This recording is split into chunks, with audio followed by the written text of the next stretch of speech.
we go. Starting the timer. Hi everyone, and welcome again to my audiovisual channel. I am Gabriela Handal, a draftsman and the host of this show, a conversation about art, during which I look for the meaning and purpose of both art and beauty through conversations with colleagues in different artistic fields. Today, I bring you episode 15, and I will have this conversation with Thierry Casias, a photographer with a stylish, elegant, and slightly oppressive aesthetic. Terry, and thank you very much for agreeing to talk with me today. And before I have you introduce yourself, I just want to say, because when we met, we kind of like bonded over how much we love a Nine Inch Nails. So today it's like the only time that I've referenced anything with like painting myself, because I'm referencing the intro to the song Downward Spiral, because you know when he whispers like everything is blue in this world. So I have like blue paint in my eyeballs and on my mouth, and that's it. Okay, so please go ahead and tell everyone who you I are. almost wore a Nine Inch Nails t-shirt, but I wore Depeche Mode instead today. They influenced him, didn't he? He likes him. He loves them excellent. too. So along the same vein. Okay, well, good morning, good afternoon. Hi, everyone. My name is Thierry Casias. I am an artist based in Brooklyn in New York. And my background is somewhat varied. I've only recently become comfortable with calling myself an artist. Mm-hmm. My undergrad degree is in industrial design. Product design. For those of you who don't know, industrial design is the bridge between art and engineering. So it concerns itself with the creation of everything that is mass produced. So I've worked on everything from packaging, like bottles for Pepsi, to watches, to you name it, like furniture, etc. I haven't done automotive, but that also part of industrial design. So that was my undergrad education.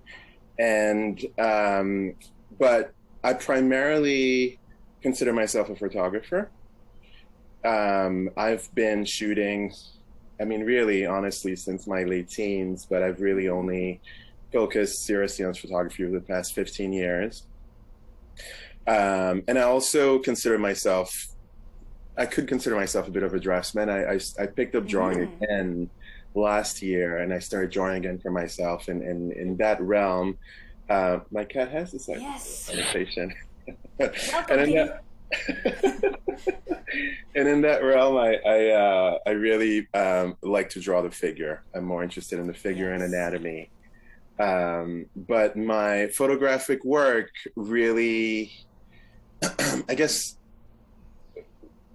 through thinking and writing and really, showing my work to other artists and through critiques, I've figured out that my work is about belonging, loss, longing, which I attribute to my background. My family's Haitian, so I was born in the United States, grew up in Haiti, and being influenced by several cultures and still considering myself a bit of a foreigner, even after having lived here for 30 years, I think that really informs a lot of how I look at the world and what I shoot. So in a nutshell, this is who I am as an artist for now. That will probably evolve and change. That was excellent. Thank you very much for elaborating on who you are and what you do there, especially on the part about photography, because I was definitely curious about when you started doing it. And it's been a long time in that case. So how would you say, what do you think, well, okay, wait, I have a bunch of questions. Why did you go into industrial design, and what do you think drew you to photography, and what do you think all right, let's do those two for now. No, this is good, because let's start with the industrial design. That's probably the easiest one. My interest in industrial design came from my interest in cars. Mm-hmm. I'm a car geek. I grew up with an uncle who is a car encyclopedia, and I grew up browsing his car magazines. And my uncle, incidentally, is also an artist. He Uh-huh. is an architect by trade, but he's been a sculptor and painter for the past 30 years, and that's what he's devoted his life to for the past 30 plus years at this point. So he's been a huge inspiration for me. So at some point in the mid 80s, I discovered Philippe Starck, the famous French industrial designer, Mm-hmm.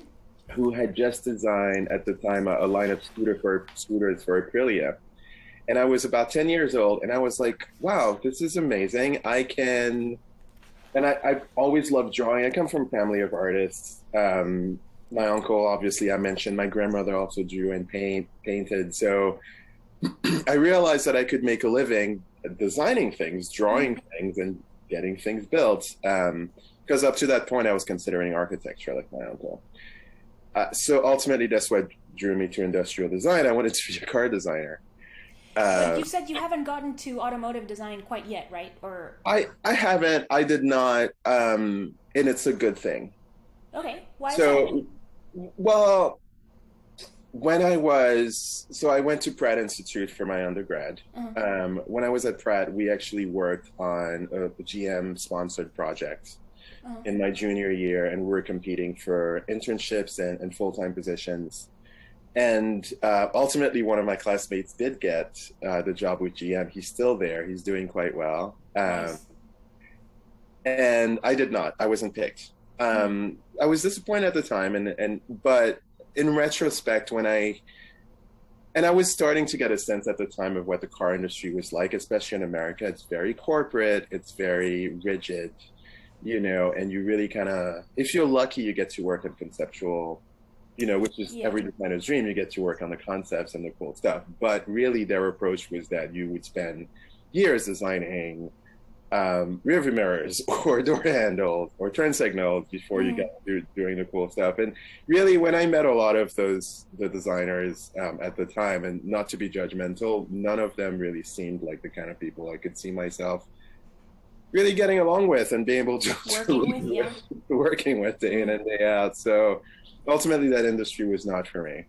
Yeah, okay, that makes a lot of sense, and that's makes me a little sad in a way, kind of. I mean, it kind of sucks that that creative impetus is like stifled to accommodate, like, because I mean, if or maybe not you necessarily, but I'm sure you as well. But if I look at the street outside now, it's like cars are very similar in appearance, and like the way that cars have changed and like the appearance that they have now, how they get bigger and bigger, and like they're very similar in shape, in between the different brands and stuff.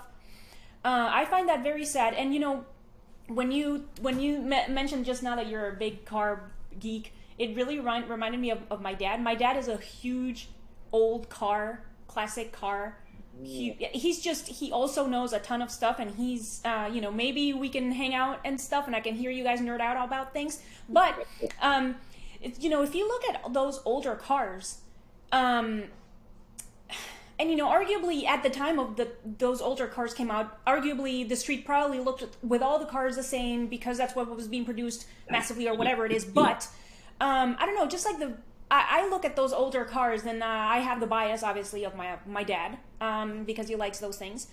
But at the same time, it's like the curves, the beautiful curves of, like, I don't know, a Corvette or like a Viper type thing, or like a Comedians in Cars Getting Coffee, which I don't care for the show, but I adore the cars at the beginning.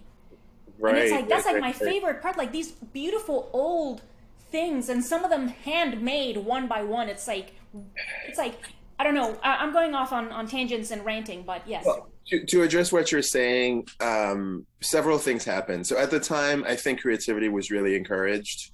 The car market wasn't as big as it is now. Production numbers weren't as big.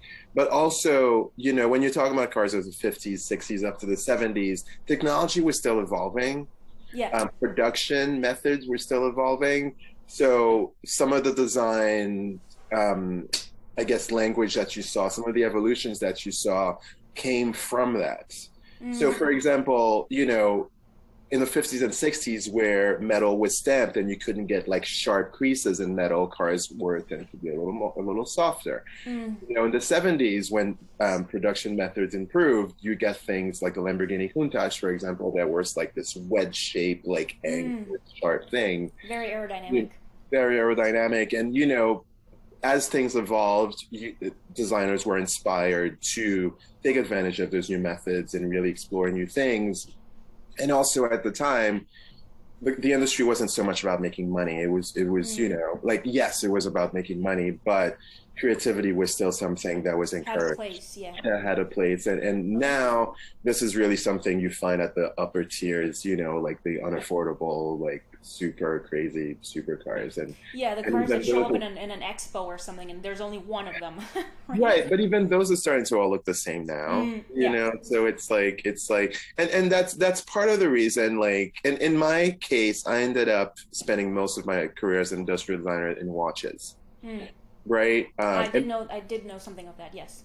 Right, and mass market watches, really, you know, price point from like, you know, $100 to like a few $1,000s. So not like the super rarefied, like $50,000 Patek field, more stuff that was meant to, you know, move quickly in the market. And, you know, it was kind of the same thing where creativity was encouraged on the surface, yes, but really the bottom line was about selling, was about, you know, really kind of figuring out what the customer was after and designing around that.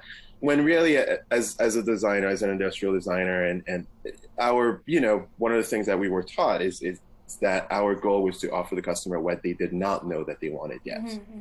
So it was really about pushing the envelope, creating something new, creating something that hadn't been seen yet, but that wasn't so much encouraged, you know, because those were risks. And if that didn't sell, then the company invested money in the production, then they would waste their money. So that became restrictive as well. Yeah. And part of the reason that so I started shooting, and now back to the other side, you asked me how I got into photography. My dad was a pretty good amateur photographer. And he always had like his cool, like 70s, 80s, like big Nikon cameras with the lenses. And I was always fascinated with them. And also growing up in the 80s where advertising was very much, I could say, an art form in itself. You know, when you flip through like your average magazines from the 1980s, and not just American magazines, because I also grew up with French magazines and some African magazines growing up in Haiti. And there was a real artistry behind some of those ads. And you had artists like Jean-Paul Goude, for example, actually shooting ads. So there was a lot of thought put into crafting an image. So, and also having, excuse me, drawn my whole life, I always consider myself an image maker. I like creating images, crafting images, trying to get down to 2 dimensions, what was going on in my head and what I envisioned. So that's how I got into photography. Like that's one side of it. The other side of it is that when I was in college, when I was in my, you know, junior year, so almost done with the industrial design program, I found my first camera, my first SLR, and I took a couple of classes. And that's when I really fell in love with photography. And I fell in love with the dark room, and I fell in love with, you know, trying to capture. This was the late 90s at that point, trying to capture what was going on. You know, Brooklyn was changing, New York was changing, so I started shooting mostly for myself. And I really fell in love with photography and considered dropping out and starting over, you know, and getting a photo degree. Dropping out of industrial design? Dropping out, yeah. And at the time, you know, my parents were like, well, you're almost done. You know, you might as well finish what you started. But they also felt that design was going to be more lucrative. You know, they weren't wrong, because that's really what's, you know, allowed me to support myself all these years. But I, you know, once I started working and I was really immersing myself in product design, I stopped shooting as much. At some point, and I would say circa 06, 07, I started to feel strange about my job as in design, because at the time I was working on packaging, and I was working on structural packaging, which is this is a fancy term to say that I was designing a lot of bottles for Pepsi. Okay. Pepsi, Tropicana, all their, the whole line of products. And I felt awful about creating more landfill. Mm-hmm. And even when I got into the world of watches, I felt horrible about, creating these great little objects that, I was proud of my work, but that ultimately, especially at that price point, the customer would wear it for a couple of years and then toss to the bottom of a drawer. It ends up in a landfill somewhere. And I felt like I wanted to use my skills to better the world, as an artist. And I was trying to figure out a way to do that. And around that time, I discovered a photojournalist's work, Donna Ferrato, and her work is what really pulled me back into the world of photography. Donna Ferrato, a lot of her work, if not all of her work, really follows. She really brought light to domestic abuse issues for women. Mm-hmm. And a lot of the subjects are women who were abused and battered and in bad relationships. And she used that work to bring light to those issues and probably raise funds and really, kind of bring the issue to the forefront. And that was a light bulb for me. That's when I was like, holy crap, I can use photography. I can use my work to, bring serious issues to light. I have yet to do that Uh-huh. 15 years on, but that's how I got started on the path of photography again. Mm-hmm. And that led me to going to ICP, the International Center of Photography, for one of their postgrad degrees 10, 12 years ago. Nice. And since I've been, working more consistently as a photographer. I disagree with you about not having been able to do what you were just saying that other lady did of bringing something important to the forefront. Because I was looking at your website and like there are two series of photographs that I really liked. I like Safe Distance and Blank State a lot. And I mean, yeah, of course. And I mean, especially as of late, I personally don't consider art being the carrier of any, I don't know, like social cause or something. I don't necessarily consider that to be the duty of art. I mean, it can be. It works in some occasions, but it really doesn't work for me recently. And I feel like those two series of photographs that you have there bring things that are probably just as important as any social cause. Because, for example, like the blank state that you have here talks about the billboards that are empty that you stumbled upon, and Safe Distance is the other series. Talks about how upon traveling with for work you were looking this, I don't know, I mean that by default sounds like it can be very disorienting. So for example, I mean, I think those things are very important to talk about as well through what we do. I agree with you. And it took me and I don't know if I'm skipping ahead by discussing the way that I work, the way that I approach my photographic projects, but No, please go ahead. Yeah. there are really two ways that I approach photographic work. Like I'd say a lot of it, and Safe Distance was definitely one of those projects where I create from the gut and I don't really take an analytical approach. So those images were shot over the course of 4 years in my last corporate job, which was grueling and included a lot of traveling and a very toxic work environment. And photography helped me. It distracted me. It helped me disassociate from what was going on around me.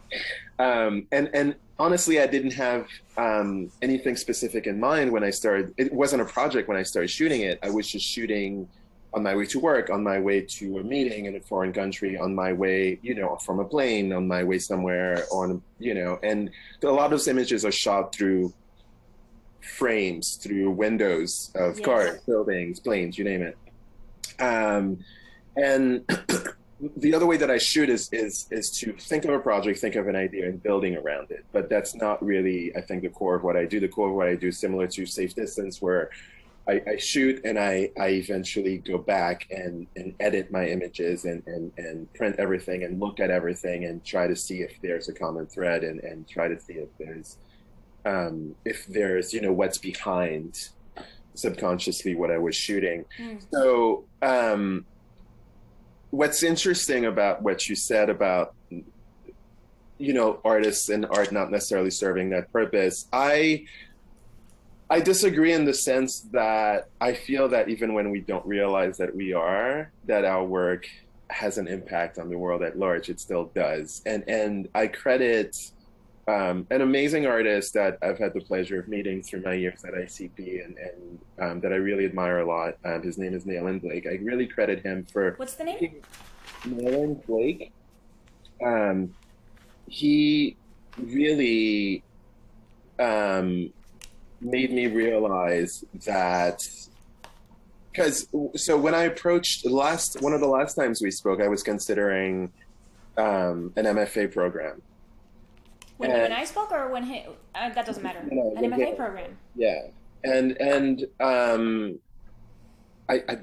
don't want to mispronounce Nayland. It's very possible that Nayland is non-binary and goes by they now, and I really apologize if I got the wrong pronoun, but Nayland suggested, when I showed my work, and it was Safe Distance, it was the early Safe Distance, and I was like, and this, keep in mind, this is like 2017, and in the midst of all the, the Black Lives Matter protests and everything being brought to light on, the police abuse and everything else, and I told them that I felt a responsibility as a gay man, as a Black man, to create work that said something, that was more about those things. And Nayland's answer was that by shooting what was dear to me and what came from the heart, that I was making a statement, because I'm not saying I'm the only gay Black artist who does this kind of work, but being myself, putting that work out there as a gay Black artist is in itself a statement. And sure. I really, I thought about it. It was a revelation to me, and I realized that, yes, by just being ourselves, we make a statement, and we actually, have an impact. So it's kind of, there's several ways of looking at it. Yeah, for sure. Okay. All right, we only have an hour, so I'm gonna go ahead with questions, other questions. So, Terry, what is art in your opinion?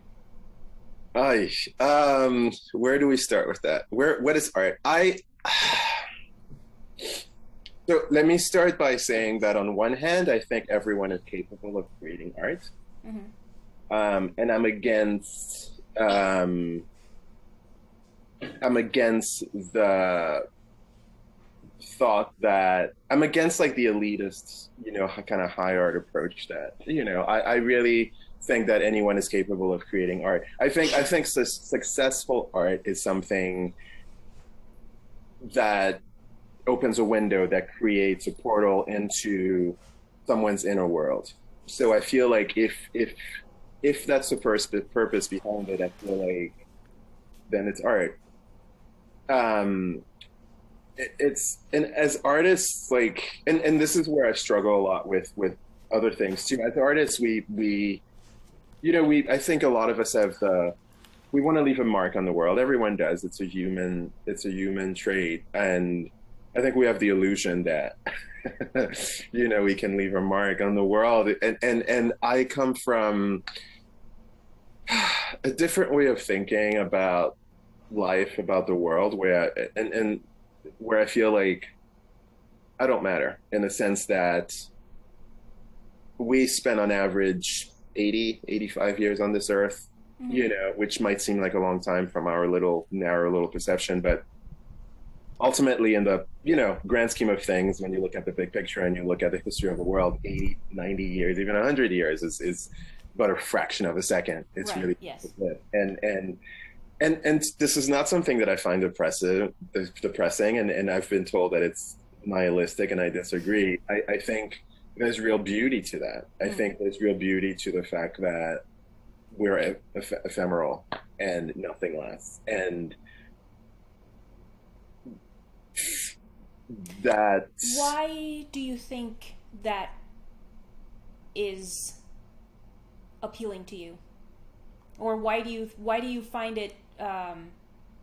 Why do you think it's beautiful and not super depressive? well, I believe in reincarnation. I believe Okay. that there's more to this life than what we see. I believe that there's more to the world than this, like the Mm. physical. And ah, it's hard. That's a tough question. That's a tougher question than I what mean, it. I'm curious because I actually agree with you. The us, humans and the Earth being absolutely minuscule, not just the physical space the Earth occupies in the universe, but the small amount of time that the even more minuscule humans occupy, like in time. I Yeah. mean, I don't think that is depressive necessarily. It rather, I mean, for me, or maybe you agree with this, but or you can tell me what you think. For me, it rather fortifies that. All right, I mean, I might as well try to do my best, or try to do what I want, or try to go for that goal, or try to go for this thing, because it seems like inherently things don't really matter that much, and I don't have that much time. So And that's kind of why I find that really appealing and liberating in a way. it's liberating. I Yeah. think liberating is a good term. When you look at nature, nothing lasts, but everything gets recycled. Mm-hmm. Something dies, it goes into the ground, it feeds something else that grows in its place, and it's this big cycle. And I find that fascinating and somewhat comforting. Yeah. And Comfort there's a is also a good term. thank you. And I feel like and so that's how I feel about life in general and Yeah. making art. Um, I think art is one of our most basic human, the creation of art and appreciation of art, in any form, I think is one of the traits that make us human, one of our most basic instinctive traits that make us human. And I think there's a beauty to that. Um, and like there are other ways to look at this. So I'm going to shift that into something that's a little more concrete now. I feel that art is a lot of what's considered art, I think, is defined by the art market, Mm-hmm. which not defined, but I feel like the art market definitely influences, Sure. That art makes sense. Yeah. and forces movements and forces, Or they try to force things anyway. exactly. And so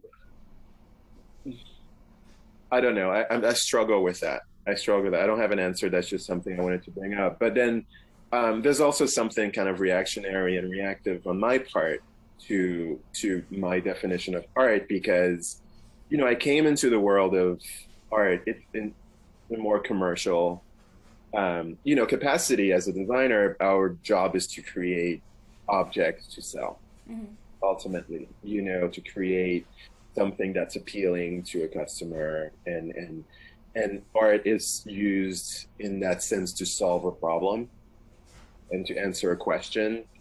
And in my personal practice, I try to divorce myself from that approach and try to, create from the gut and create from, being a little more instinctive and a little more spontaneous about it. Mm-hmm. I don't know if I answered the question, but those are my thoughts. No, I think it's great. I think it's great for sure. Um, I want to further ask you though, because a second ago you said that um, that when somebody appreciates a work of art, like when they look at it, or art solving a problem, um, I guess I wonder in that case, what problem does art solve? And um, when a person is looking at a painting, a drawing, whatever, a photograph, whatever it might be. What are they looking at? And also, I guess, and this is a little bit tangential because I wanted to mention this relating to your job as an industrial designer, and like the place where your own creativity converges with being able to sell something, and also making something that you personally love, something that you think beautiful and everything. And because I've been reading recently about the arts and crafts movement that came sometime after the pre-Raphaelites, if not having overlap with that.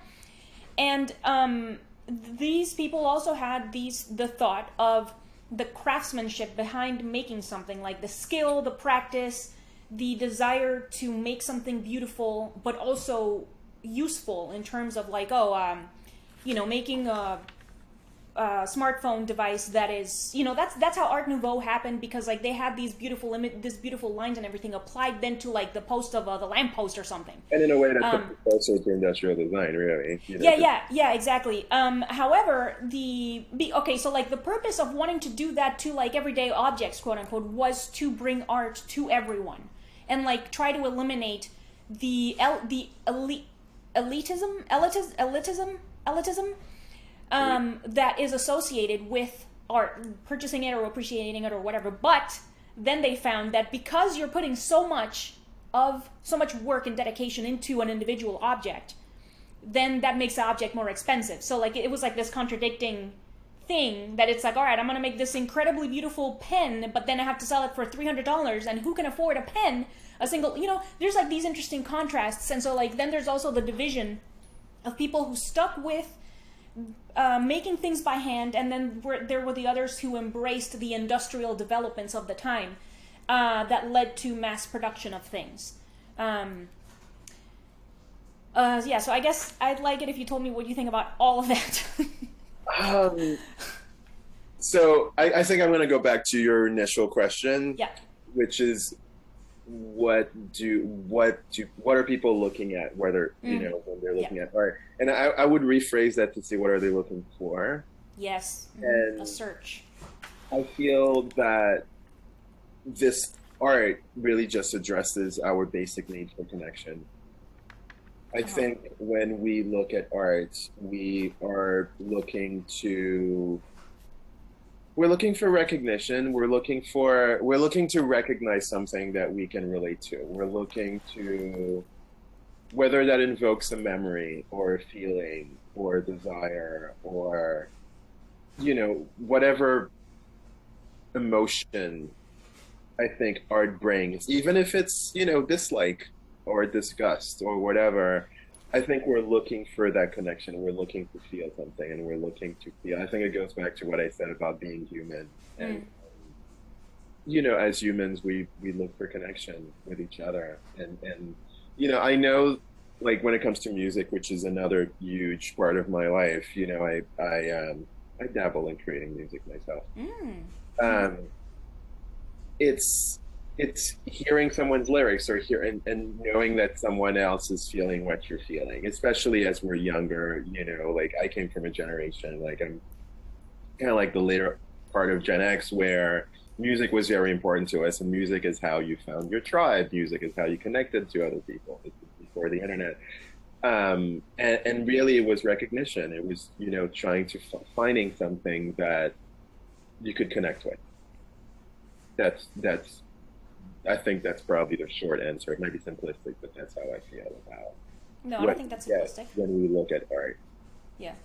Okay. No, I mean, I don't think that's simplistic at all, and I think it makes a lot of sense in terms of what you yourself produce, especially with the series I was talking about just now. Not just the one of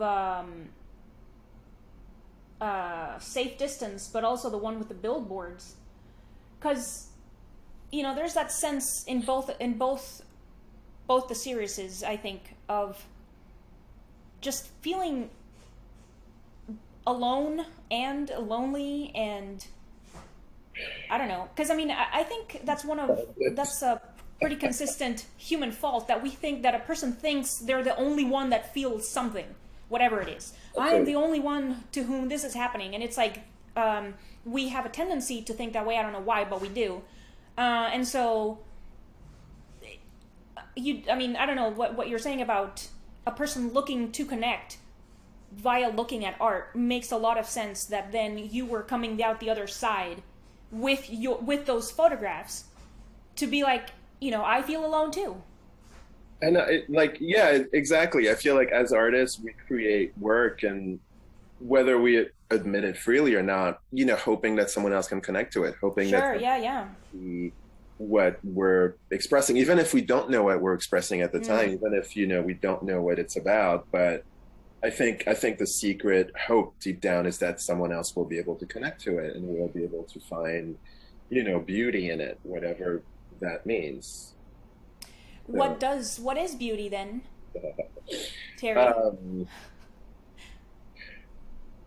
I will say, and this is a way of not answering the question, but answering it at the same time, you know it when you see it. Mm-hmm. And the reason that I want to talk about beauty that way is because I feel that beauty is something that is, well, obviously very subjective, Okay. right? It's in the eye of the beholder, as we say. Why is it in the eye of the beholder? Because and the same thing as art in general, whether it's considered beautiful or not, two people can look at the same thing and not really, even if they both agree that it's beautiful or that it's touching or whatever, it will never be for the same reasons. We're all unique. Uh-huh. We're all unique. But also, once you throw in cultural differences, generational differences, social contexts, all of those things inform what we find beautiful. Sure. And one could even argue that beauty can be taught. When you think about it, I feel like a lot of what we consider beautiful is driven by the West, is driven by the Western civilization's idea of beauty. That's become the dominant canon in a way. Like everything we judge is not everything, maybe, and I feel like there's definitely a reaction, and throughout history there's been reactions, art movements that have reacted against the idea of beauty, but from a social kind of cultural context, we have to look at what beauty means, because something that's found beautiful in one culture may not be in another culture. So in a sense, that's why I said that you'll know it when you see it, because what it means to you is very personal. What beauty, what a piece means to one person is very personal, and it might not mean something, to someone else. And we have to take into consideration those aspects of our conditioning in a way. Mm-hmm. But I have more questions than answers. What? So I have more questions than answers about what beauty is and what art is, because I think we can't really answer those things without asking so many more questions. Yeah, I think it's perfectly reasonable to ask why we find something beautiful and what might have formed that opinion of something being beautiful or not. But I also think that even if from one culture to another or country to another or whatever it is, there are different things are considered to be beautiful, I still think, for example, that the feeling they elicit on the viewer is probably similar, at least. Right. So, I am rather more interested in the things that are unifying rather than the things that are dividing. And I think also the statement of I know it when I see it also implies that there is something, even if it's conditioned or determined by something one has no control over, because that same phrase was used by a previous guest, and it turns out that something regarding porn a judge or something was said they were talking about whether some movie or something contained hardcore porn in it, and the guy was like, I know it when I see it, and this whatever we're judging doesn't have it.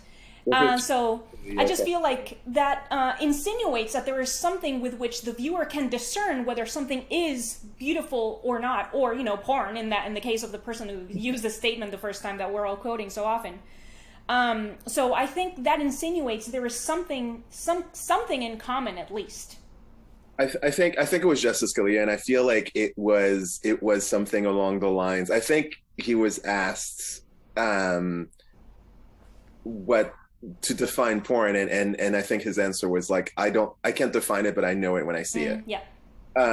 Yes. And I was just reminded of another quote, and I can't remember who the author is, and this applies to beauty as well. And the quote was that art is whatever makes you proud to be human. Mm-hmm. And I feel like beauty is whatever elicits a reaction, a positive reaction in you. And it's not always positive, actually, because something beautiful could elicit feelings of sadness or longing or whatever. But I feel that beauty is whatever touches us in a way that's not tangible, and that's maybe not even definable, but we just know it. So I'll stick to what I said. I think beauty is like, it when you see it. No, I'm not trying to get you to change your mind or anything. No, It makes me more curious. Right. About what else might be there. So, okay, so then what role does your own opinion of beauty play in your work?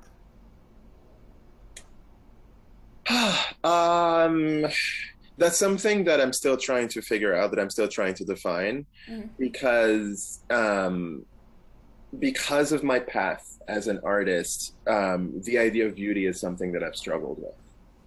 And why? Because I came from one end of the spectrum where my job was to create things that were beautiful in order to sell. Mm-hmm. And where whatever was produced had to be beautiful, as attractive as you could possibly make it, right? Like if you're selling an object, you're selling, even if it's a toaster or a blender or silverware, flatware, like what's going to sell it is that it's considered beautiful, appealing, or something along those lines. So, and having come from a background that was, very much informed by by classical art history and like European classical art history, I had certain standards when it came to photography in terms of framing and composition and lighting. And, those, I think I used those as standards a lot early on in my career as a photographer. And then I came to an institution like ICB where that was challenged. Because, I've got asked a lot, okay, I understand what you're trying to do with this piece and that project, but why does it have to be so pretty? Mm-hmm. Why does it have to be beautiful? And I got challenged a lot on, my choices of composition, my choices of lighting, my choices of, subjects even at times. And that forced me to kind of approach my work in a different way and try to be less, maybe not thoughtful, maybe, less structured and less, I guess structured for now as a way of create, in the way I create my work. Like I try to, because even when I shoot something, from the hip, I'm on the road, I'm shooting out of a window, in the back of my mind, there's still thoughts of framing. There's still thoughts of like where I'm going to place this. And, with photography, you have several, I could say, milestones along the way, from the time that you capture the image to the time that you print it, several decisions, several choices that you can make in terms of cropping and how you work the image to make it, more or less beautiful. And I've struggled with that, and I've struggled with, and I've created work that kind of got away from everything that I was taught in terms of framing, in terms of everything. And there was no, like, it didn't feel comfortable to me. Didn't? It did not. Okay. It still didn't feel like it was coming from me. And I still felt like I was trying to fit into yet another thing, another standard, and another, way of thinking. So I still struggle with how I approach, beauty in my work, and I shoot things that some people might not consider beautiful. When you think about it, I love industrial spaces. I love, architectural details. I love things that are maybe more geometrical and man-made. That they're interesting to me, and I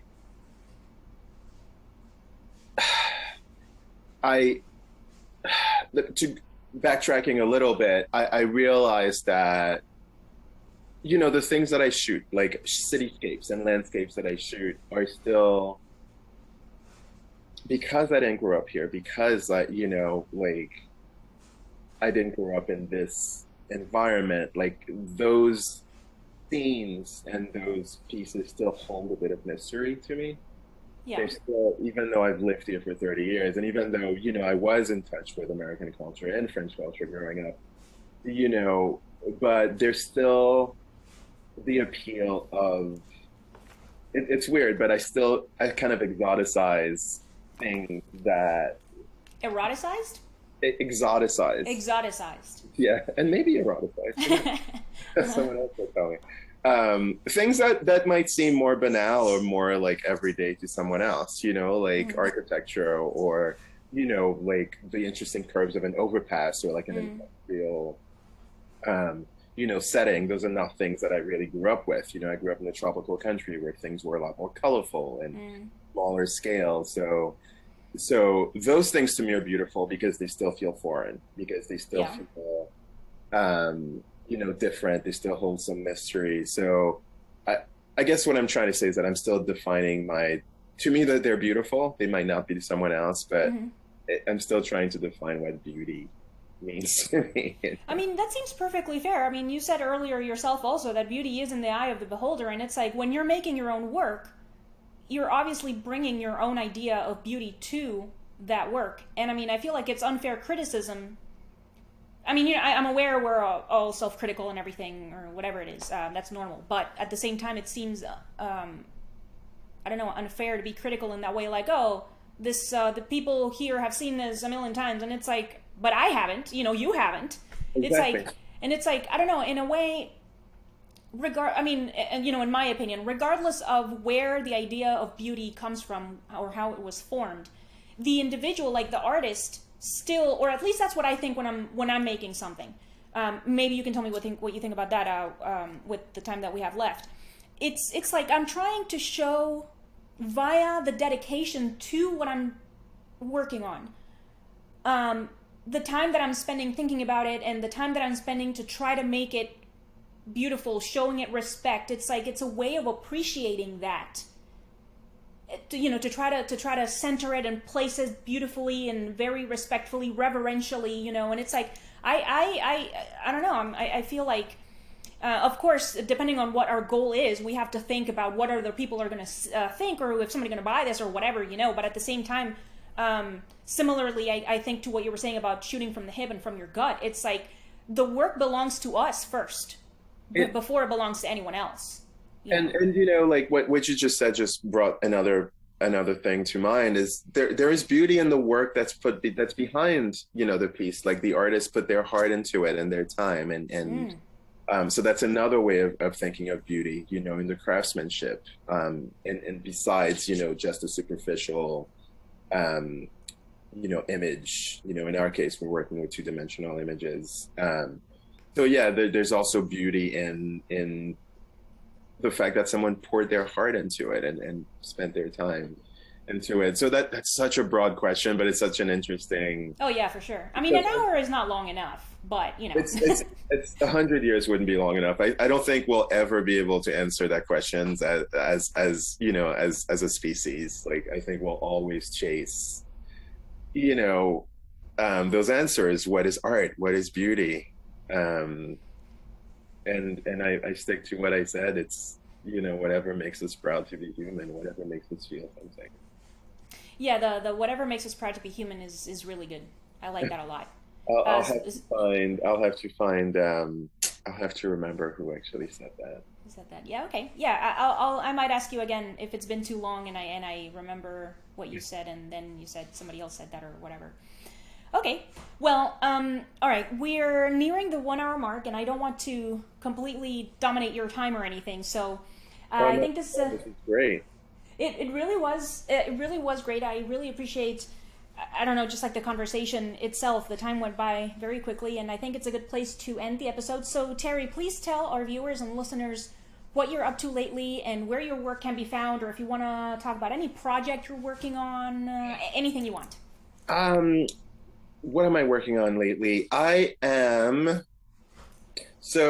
struggle with discipline and I struggle with my work output. So I'm currently enrolled in a class that's pushing Uh-huh. me to create work every week, and pushing me to really explore and Is it think. photography?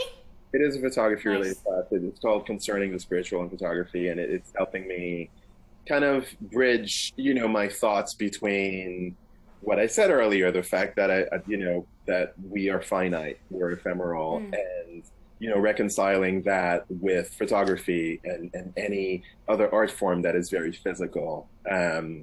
So I have a couple of projects in the pipelines that I'm starting to work on. One of them is exploring the idea of this. This actually came to me 2 years ago during the first lockdown, and it's exploring ideas of confinement and loneliness using constructed spaces. So I'm building these little sets and building, these spaces and shooting around them and trying to see where that goes. Mm. So that's one thing I'm working on right now. And so if anyone wants to see a bit of some of my work, I'm on Instagram. My Instagram is Thierry Casias photo. Mm-hmm, mm-hmm. So it's my name, which I'm assuming you'll put in the description Yes. because a lot of people struggle with my name with the spelling. And my website is thierrycasias.com. Yeah. So it's IERRYCASIAS.com. And I keep updating both, so to keep people. Those are both will be in the caption. Perfect, Yes. perfect. So that's yeah. Those are the two places to see my work. I'm also on Twitter lately.